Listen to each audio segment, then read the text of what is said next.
William UN covers Queen Elizabeth's final instruction about Camilla's royal title. Shocking details. To the outside world, accustomed to carefully curated public relations and sanitized palace press releases, the news seemed like an overnight media explosion. In reality, it was the climax of a deep, calculated, and long-simmering institutional confrontation, a moment where the very core of the House of Windsor was forced to reconcile its ancient traditions with the overreaching ambitions of its current occupants. At the very center of this earth-shattering event stands Prince William, the Prince of Wales and heir to the throne. Armed with an irrefutable, legally binding secret mandate left behind by his late grandmother, Queen Elizabeth II, Prince William initiated a decisive structural intervention aimed at restricting, defining, and ultimately dismantling the expanded authority that had been quietly accumulated by Queen Camilla since the dawn of the new reign. For months, the narrative surrounding Queen Camilla's elevated status had been one of gradual, unchecked expansion. However, behind closed doors, William was preparing to execute the sovereign's final wish: a complete containment of Camilla's influence to protect the constitutional future of the crown. Yet, the public execution of this momentous shift did not manifest as an aggressive royal purge or a public trial. Instead, the world witnessed an extraordinary display of tactical diplomacy and calculated political maneuvering. When the summit formally concluded, Prince William did not stand before the press to accuse his stepmother or expose the frailties of the current administration. Instead, the official statement issued from the palace was framed with exquisite diplomatic subtlety.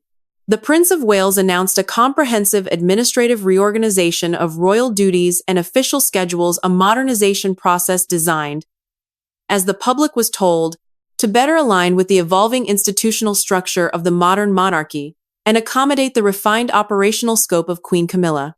On the surface, this announcement was presented to the global press as a soft, respectful, and routine operational adjustment. It was framed as a collaborative decision aimed at streamlining royal engagements, relieving the Queen Consort of unnecessary administrative burdens, and tailoring her public portfolio to better serve the reigning monarch. However, beneath this polished veneer of bureaucratic harmony lay a stark, unyielding reality. Queen Camilla's power had been systematically stripped away. Her independent operational authority was revoked, her access to sensitive state briefings was terminated, her private office's ability to influence royal protocol was completely dismantled, and her public footprint was forcefully contracted.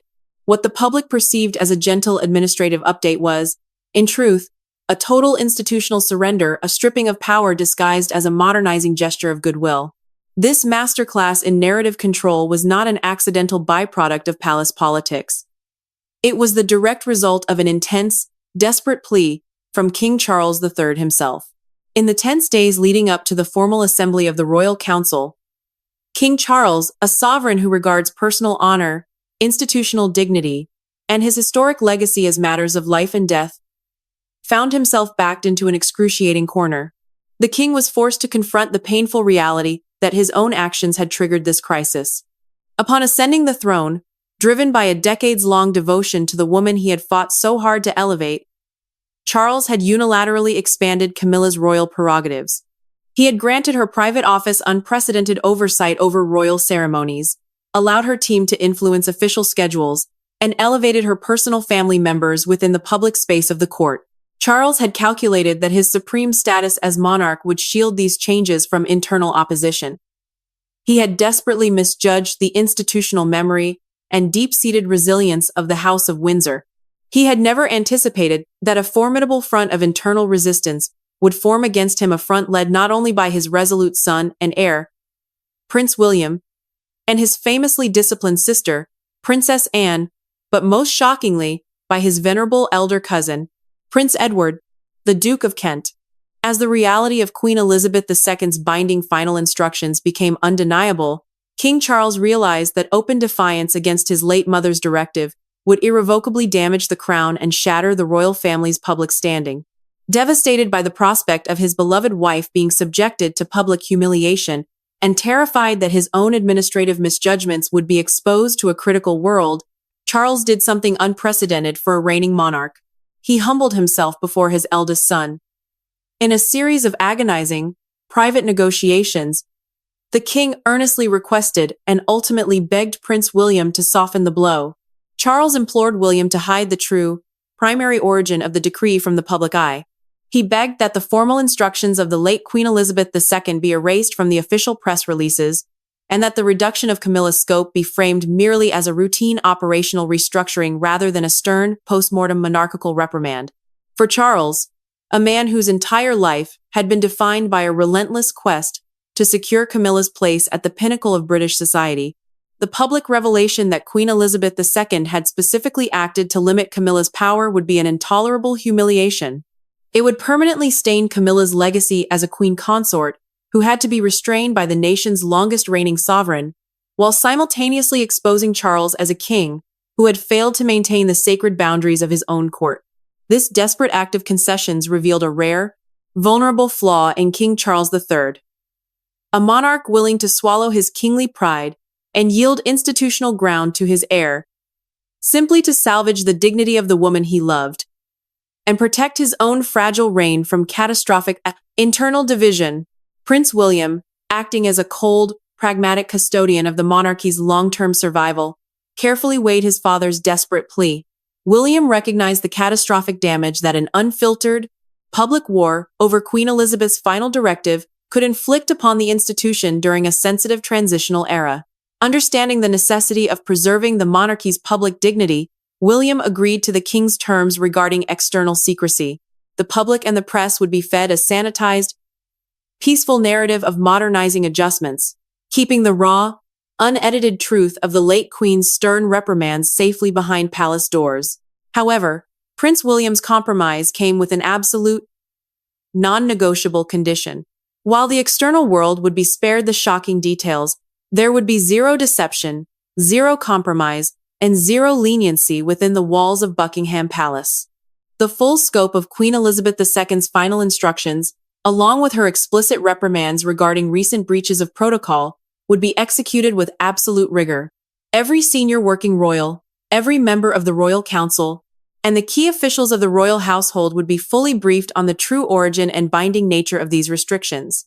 There would be no secret exemptions, no quiet restorations of privilege, and no lingering doubts about who held the ultimate authority over the future of the House of Windsor. With the terms of this delicate, tense bargain locked between the king and the heir, the stage was set for a monumental confrontation. The crucial meeting was formally summoned in the high-ceilinged, mahogany-paneled council chamber of Buckingham Palace. The atmosphere inside the room was heavy, with an suffocating solemnity. Gathered around the grand table were the central figures of the realm. King Charles III, looking visibly worn and exhausted. Queen Camilla, attempting to maintain an aura of regal composure despite an underlying sense of profound anxiety. Prince William, radiating a cold, immovable resolve, and Princess Anne, maintaining her characteristic, unyielding posture of institutional discipline. Crucially, seated among them were senior members of the Royal Council and a select group of official royal biographers, who had been specially summoned to witness and record the unvarnished truth for the Crown's private, sealed archives. King Charles believed that with his secret deal with William firmly in place, the strategic retreat was complete. He believed he had successfully insulated Camilla from personal humiliation and contained the situation within managed administrative boundaries. However, King Charles and Queen Camilla had fundamentally failed to account for the moral dynamic in the room. They had underestimated the presence of one man whose silent authority was about to shatter their carefully constructed illusion. Seated at the table was Prince Edward, the 80-something Duke of Kent, the senior elder statesman of the royal family, a cousin to the late Queen, and a man who had given over 7 decades of flawless, unblemished service to the British Crown. The king had expected a quiet, managed execution of an administrative compromise. Instead, the presence of the Duke of Kent was about to transform this controlled summit into a historic reckoning, utterly neutralizing Charles's efforts to protect Camilla's pride and placing the true, unvarnished reality of her institutional failure permanently into the official royal history. Part 2. The unyielding elder statesman and the silent historical reckoning. To comprehend the full seismic impact of what unfolded inside the council chamber, one must first understand the true identity, historic standing, and immense institutional gravity of Prince Edward, the Duke of Kent. He is not merely another member of the extended royal family. He is a living monument to the golden era of duty, an unbroken bridge linking the modern reign directly to the sacred principles of King George VI and Queen Elizabeth II. Having dedicated over 7 decades of his life to selfless, unblemished service to the British crown, the aged Duke represents an era where personal desire was entirely subordinated to the relentless demands of monarchical duty. His presence at the council table carried a moral weight that transcended current political maneuvering. In the eyes of the palace establishment and the royal biographers present, the Duke of Kent was the ultimate guardian of the court's ancient traditions. For years following the passing of his beloved wife, Catherine, the late Duchess of Kent, the Duke had quietly stepped back from the relentless glare of public engagements. He moved in the quiet shadows of royal life, choosing privacy over court politics. Seeing his retreat from public view, Queen Camilla made a fatal, arrogant miscalculation. She mistakenly interpreted his quiet grief and advanced age as a sign of complete withdrawal, apathy, and powerlessness. Camilla began to view herself as the absolute master of Buckingham Palace, operating under the dangerous illusion that her elevated status as queen consort granted her unchecked authority over the court. She forgot a fundamental truth of the House of Windsor. Long before Camilla ever stood upon the famous balcony of Buckingham Palace, the Duke of Kent had spent decades standing beside Queen Elizabeth II, shaping the very institution Camilla now sought to bend to her will. His influence was deeply woven into the institutional memory of the monarchy, making her dismissive attitude toward him not only foolish, but dangerously naive. This blind arrogance culminated in a series of calculated overreaches that deeply insulted the Duke of Kent and shattered the delicate harmony of the court. The first major breach occurred during a recent state event of immense historical significance. Seeking to elevate her personal family and project an image of absolute authority, Queen Camilla's private office covertly instructed the palace protocol officers to alter the official, centuries-old seating arrangement. This secret reordering was executed without consulting the senior working royals or the chief ceremonial officers of the realm. When the Duke of Kent arrived, he discovered to his profound shock that he had been systematically demoted, pushed down into a lower position in the order of precedence.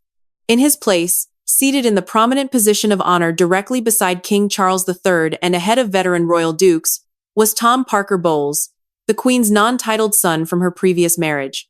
To add further insult, Tom Parker Bowles was strategically placed next to a wealthy female billionaire, an arrangement orchestrated specifically to help him network and promote his upcoming culinary book project. According to the rigid, sacred language of court protocol, state seating arrangements are never mere logistical details. They are explicit, public declarations of power, hierarchy, and constitutional status. By elevating a non-working, non-titled relative over a royal prince who had served the crown for over 70 years, Queen Camilla committed what the senior royals viewed as an unpardonable violation of monarchical tradition. She had used the prestige of the crown to further the private, commercial, and social ambitions of her personal family. Yet, as offensive as the seating scandal was, it paled in comparison to the agonizing personal tragedy that Queen Camilla inflicted upon the Duke of Kent during his time of deepest grief. Following the passing of his devoted wife, Catherine, the late Duchess of Kent, a woman universally cherished for her quiet, humbleness, and tireless dedication to charity, the royal family prepared to honor her memory. Princess Catherine, the Princess of Wales, bound by deep affection and immense respect for the late Duchess, proactively stepped forward to lead a series of dignified, private memorial services on behalf of the younger generation of the royal family. Princess Catherine meticulously planned these tributes to be deeply meaningful, focused entirely on honoring a lifetime of quiet service. However, as the final arrangements were being put in place, Queen Camilla's private office intervened with cold, calculated hostility. Queen Camilla asserted that the Princess of Wales possessed no independent authority to initiate or lead such high-profile royal memorials without the explicit prior review and approval of the office of the Queen. Under the flimsy guise of administrative oversight, Camilla instructed her staff to severely restrict and suppress the scope of the memorial events. Her true, hidden motive was deeply cynical. Camilla sought to suppress Catherine's public role, terrified that the future queen would capture the hearts of the nation through a moving display of royal continuity and filial devotion. This cruel intervention reached its most heartbreaking point during the funeral proceedings itself. Queen Camilla not only chose to attend the service, but her office actively blocked the Princess of Wales from draping the royal standard over the casket of the late Duchess of Kent. Covering the coffin with the royal standard is the ultimate royal honor, a sacred recognition of a lifetime spent in service to the crown. By denying this final tribute, Camilla committed an act of unbelievable pettiness. She weaponized administrative technicalities to inflict maximum emotional pain on a grieving, elderly man during his most vulnerable moment, completely casting aside basic human empathy and family respect. When the Duke of Kent requested the floor at the council table, the atmosphere in the room shifted instantly. His voice, weathered by age yet razor-sharp and filled with quiet fury, commanded absolute silence. He did not speak as a passive observer, but as the aggrieved voice of the monarchy's unbroken history. He turned his gaze directly toward Queen Camilla and unmasked her actions with devastating precision. He made it abundantly clear that the seating manipulation was not a minor clerical error, but a deliberate, self-serving plot to use the royal mantle to elevate her private lineage. Then, turning his attention to King Charles III, the Duke delivered a scathing, heartbreaking rebuke. He confronted the king directly, demanding to know how Charles could allow such appalling abuses of power to take place right beneath his eyes, inside his own court, without his knowledge or intervention. The Duke laid bare the devastating emotional toll caused by Camilla's suppression of his late wife's funeral honors, exposing her personal insecurities as the root cause of the disrespect shown to a deceased elder of the royal family. The Duke of Kent then delivered a monumental, historic declaration that shattered King Charles's desperate attempt to preserve Camilla's honor. Looking his royal nephew squarely in the eye, the Duke declared that the monarchy exists solely through the strict adherence to rules, tradition, and self-restraint. He asserted that when sacred boundaries are erased for personal vanity, restoring those boundaries is not an act of cruelty, but an absolute, non-negotiable duty. In that single, breathtaking moment, the Duke of Kent completely neutralized the king's soft compromise. His impassioned testimony provided Prince William with the ultimate moral and historical authority. Seated nearby, Princess Anne nodded in stern, resolute agreement, joining her uncle to form an impenetrable wall of senior royal resistance. The official biographers present recorded every word, ensuring that Camilla's fall from grace was not remembered as a polite administrative realignment, but as a righteous institutional correction brought about by the unyielding courage of the crown's most faithful servant. The scathing, unyielding testimony delivered by Prince Edward, the Duke of Kent, sent shockwaves through the council chamber, completely dismantling the carefully constructed defense that King Charles III had attempted to build around his wife. The silence that followed his historic declaration was absolute and suffocating, punctuated only by the heavy, visible distress of the sovereign. King Charles, a man who had spent his entire life valuing personal honor and institutional dignity, sat utterly crushed beneath the moral weight of his uncle's words. The king had entered the summit hoping to execute a quiet, dignified retreat that would shield Queen Camilla from public humiliation and obscure his own administrative misjudgments.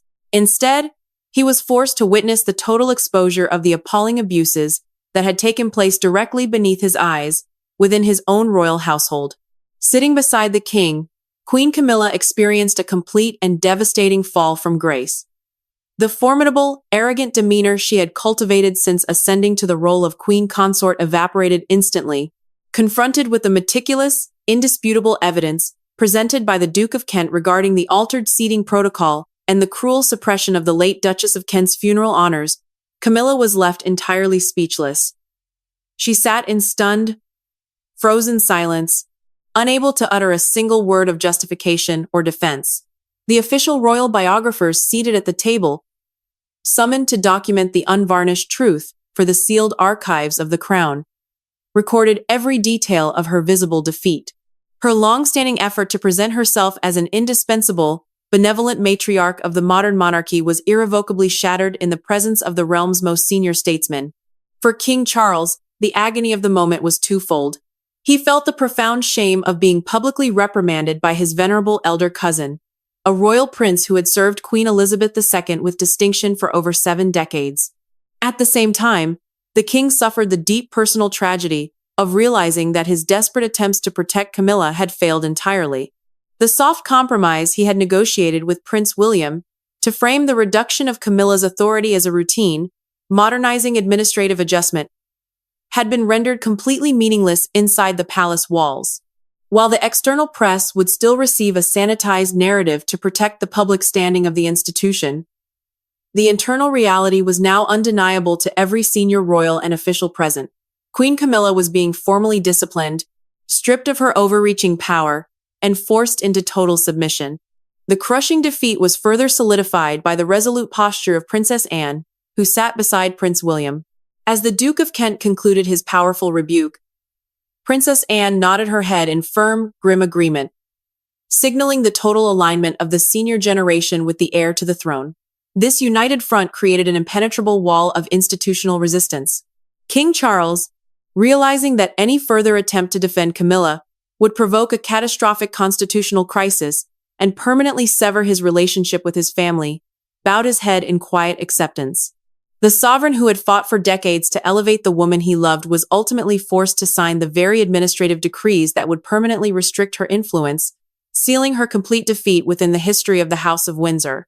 With the moral and historical verdict delivered by the Duke of Kent and fully endorsed by Princess Anne, the 10th summit transitioned immediately into the cold, systematic execution of administrative policy. The consensus in the council chamber was no longer a matter of debate. Under the binding mandate of Queen Elizabeth II's final instruction and backed by the full authority of the Royal Council, Prince William assumed direct oversight of the complete institutional containment of Queen Camilla. The first decisive decree enforced was the precise legal redefinition of Camilla's official capacity. From that moment forward, her role was strictly confined to that of a purely ceremonial companion to King Charles III during his reign, completely stripped of any independent executive or administrative power. Under these new operational guidelines, Queen Camilla's private office was formally excluded from state policy briefings, sensitive constitutional documents, and strategic discussions regarding the future transition of the crown. The era in which her advisors could quietly influence court appointments, alter official schedules, or lobby to expand her public footprint was brought to a sudden, permanent end. Her title was reaffirmed as a designation attached solely to the current reign, devoid of any independent constitutional weight. Furthermore, Prince William established an unyielding institutional firewall designed specifically to protect Catherine, the Princess of Wales, and her future status as Queen. The Council issued a binding administrative directive stating that the office of the Prince and Princess of Wales would operate with absolute independence from the office of the Queen. This structural separation meant that Queen Camilla and her staff would no longer possess any authority to review, approve, alter, or delay public engagements, patronages, or memorial initiatives led by Princess Catherine. The firewall effectively neutralized any possibility of future interference or subtle sabotage against the future Queen consort. In a moment of profound justice, the funeral honors and memorial tributes for the late Duchess of Kent, which had been previously blocked by Camilla's office, were immediately restored to the sole authority of Princess Catherine. The Duke of Kent publicly honored the courage and steadfastness of Catherine, who had refused to back down in her determination to fulfill the late Duchess's final wishes, ensuring that her memory was honored with the full dignity it deserved. Simultaneously, the palace administration moved swiftly to dismantle the unauthorized adjustments made during the early months of King Charles's reign. The official order of precedence was systematically restored to its traditional hierarchy, guaranteeing that working senior royals, such as the Duke of Kent and Princess Anne, held permanent priority over non-titled private family members. Tom Parker Bowles and Camilla's personal relatives were relegated strictly to private family gatherings, permanently barred from state protocol seating. Princess Anne personally assumed the role of enforcement officer, ensuring that court officials strictly adhered to these boundaries without exception, thereby securing the structural integrity of the House of Windsor. In the weeks following the momentous council session, a quiet, disciplined atmosphere settled over Clarence House and Buckingham Palace. The intense emotional confrontation that had shaken the historic walls gave way to a new operational reality, defined by strict boundaries and unwavering order.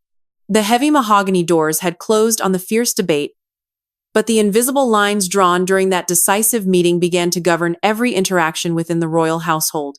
A delicate yet firm equilibrium emerged, anchored by the shared understanding that the institutional integrity of the British crown had been successfully defended and restored.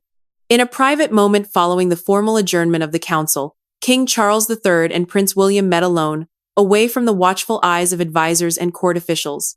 The atmosphere between father and son was no longer marked by defensive tension, but by a solemn, mutual respect.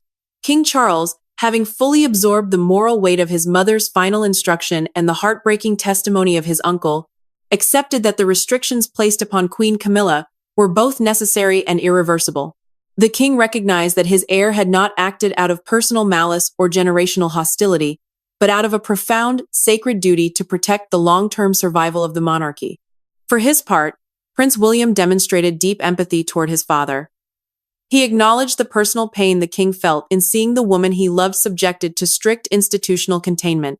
William reaffirmed his commitment to the external agreement. The core motivations behind these sweeping administrative changes would remain protected by official discretion. To the public and the global press, the royal family would present a united, harmonious front, while the internal machinery of the court operated strictly within the boundaries established by Queen Elizabeth II. This quiet understanding between the sovereign and his successor provided the stability required to prevent a permanent familial rupture. Meanwhile, Princess Anne and the Duke of Kent assumed active roles as the elder guardians of the newly established order. Princess Anne, renowned for her sharp administrative oversight and unyielding devotion to duty, personally supervised the execution of the new protocol guidelines. She ensured that palace officials did not quietly revert to old habits or grant unauthorized concessions to Queen Camilla's inner circle. Her constant vigilance served as a permanent reminder to the entire household that the rules were absolute and would be enforced without exception. The Duke of Kent, having delivered his historic rebuke, returned to his quiet life with the profound solace that the memory of his late wife had been vindicated and court traditions upheld. His decisive intervention had united the senior ranks of the family, demonstrating that the elder statesman of Queen Elizabeth II's era stood firmly behind Prince William. The Duke's quiet protection sent an unmistakable signal to all court officials that protocol was not an arbitrary luxury, but the very foundation of the sovereign institution. For Queen Camilla, adapting to this redefined reality demanded an extraordinary display of personal discipline. In public, she performed her ceremonial duties alongside King Charles III with flawless poise, warmth, and grace. She accompanied the king to official functions, attended state ceremonies, and supported his patronages without ever betraying the profound administrative shift that had taken place behind closed doors. To the world, she remained a prominent, respected figure of the reign, yet internally, she accepted that her influence ended precisely where the ceremonial red carpet met the private offices of state. At the same time, Catherine, the Princess of Wales, stepped into her safeguarded role with quiet confidence. With the institutional firewall firmly in place and her office operating with complete independence, she proceeded to lead the long-awaited memorial tributes for the late Duchess of Kent. The ceremonies were carried out with touching beauty and profound dignity, earning widespread praise across the realm, and honoring the memory of a beloved royal elder. Catherine's graceful handling of the situation solidified her standing as a unifying, compassionate figure representing the bright, unclouded future of the House of Windsor. As the smooth, disciplined routine of state administration resumed its regular cadence across the royal palaces, the broader historical significance of this internal reckoning began to take its permanent place within the archives of the House of Windsor. The confidential records, meticulously documented by the official biographers who had witnessed the extraordinary summit, captured a decisive triumph of institutional continuity over individual ambition. What had begun as a subtle, covert overreach of power by Queen Camilla ended as a masterclass in monarchical self-preservation, ensuring that the ancient rules governing the British crown remained unblemished by private self-interest. The public image of the monarchy remained impeccably preserved, serene and dignified, exactly as King Charles III had desperately pleaded during his delicate negotiation with Prince William. To the outside world, the royal family appeared to operate with complete, seamless unity. Queen Camilla continued to fulfill her ceremonial duties beside the king, receiving the formal respect of the nation due to her elevated position. Yet, beneath that polished, peaceful exterior lay an unyielding, unalterable reality. The executive authority of her office was strictly confined within the rigid boundaries defined by Queen Elizabeth II. This enduring resolution stands as a profound testament to the extraordinary foresight of the late Queen Elizabeth II. Even in her final days, the late monarch had accurately anticipated the institutional vulnerabilities that might arise during the transition of power. Her secret directive was not an act of malice, but a visionary shield designed to safeguard the throne for her grandson, Prince William, and his consort, Princess Catherine. By leaving behind a clear, binding mandate, she provided Prince William with the precise legal and moral leverage required to correct the administrative misjudgments of the new reign without causing an open constitutional crisis. Ultimately, the decisive catalyst that enabled Prince William to successfully execute his grandmother's final wish was the unyielding moral courage of Prince Edward, the Duke of Kent.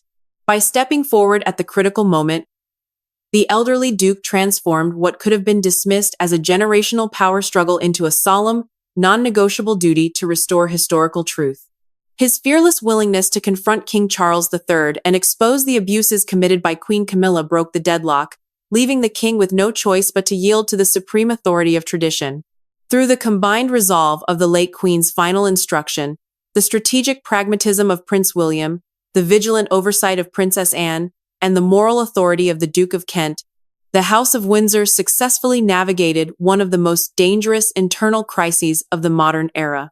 The sacred principle of the British Crown that the institution must always transcend the personal desires of those who temporarily wear its royal garments was firmly re-established. As Prince William looks toward his own future reign, he does so with an unshakable foundation, supported by an unbroken line of tradition that was defended, preserved, and forever secured inside the council chamber of Buckingham Palace.